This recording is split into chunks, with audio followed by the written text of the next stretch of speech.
کہا، یا اللہ، اگر یہ خواب میرا وہم ہے تو مجھے واپس بھیج دے، اور اگر یہ تیرا وعدہ ہے تو سب کے سامنے پورا کر دے۔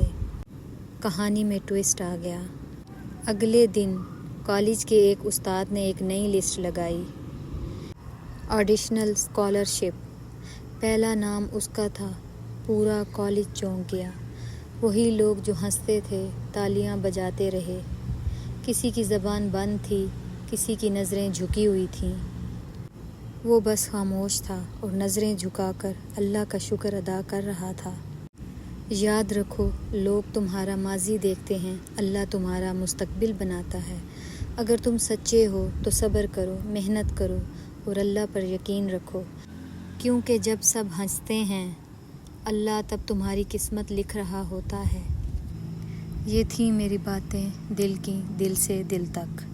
اس کہانی سے اگر آپ کو تھوڑا سا بھی ہمت اور حوصلہ ملا ہو تو میرے چینل کو لائک، شیئر، سبسکرائب ضرور کیجیے۔ اللہ حافظ۔